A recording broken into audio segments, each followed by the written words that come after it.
Mapagpalang araw po sa ating lahat. Ako nga po pala si Angela Jen Agner at welcome po sa aking 365-day devotion ni Pastor Ras Locampo, Seminar Edition. At ngayong araw po ay August 26, 2025 at ang topic po natin ngayong araw ay Resurrection. Ano ang pinto na dadaanan nating lahat? And yung scripture po natin ngayong araw is 1 Corinthians chapter 15 verse 14.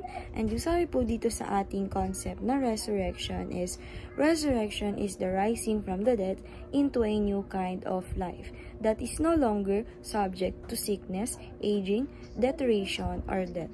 Biblically, it is both the historical event of Christ rising from the grave and the future hope for all who are united to Him. Christ's bodily resurrection is the first fruit and guarantee of the believer's bodily resurrection. The resurrection is central to the gospel. Christ's resurrection vindicates His atoning works, defeats sin and death, and secures our justification and future glorification. The doctrine affirms bodily continuity and transformation, not abandonment. Our restored bodies will be true, renewed, and fit for eternal fellowship and service with the risen Lord.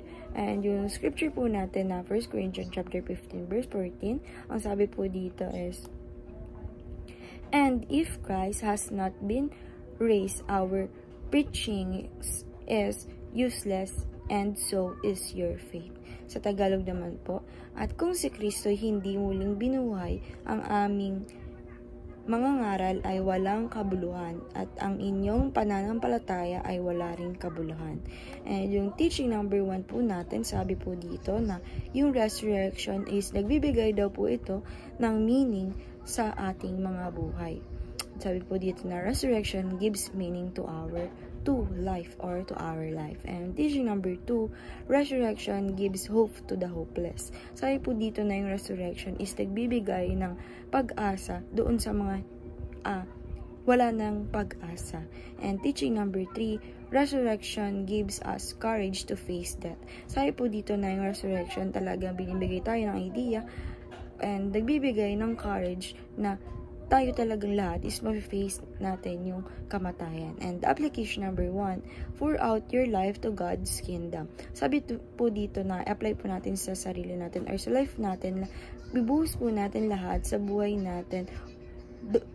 natin yung kingdom ng ating Panginoong Diyos. And application number 2, place your hope in Christ's resurrection. Sabi po dito na apply po natin sa sarili natin or sa life natin na ilugar po natin yung pag-asa na binibigay sa atin nating Panginoong Diyos, Panginoong Hesukristo, sa binigay niya pong resurrection sa atin. And application number 3, prefer to cross over death to face Christ. Sabi po dito na apply po natin sa life natin o sa sarili natin na maghanda tayo pag tayo po ay mag-cross na doon sa kamatayan and makikita na natin or ma-face na natin ang ating Panginoong Hesukristo. And dahil lang po ngayong araw, maraming salamat.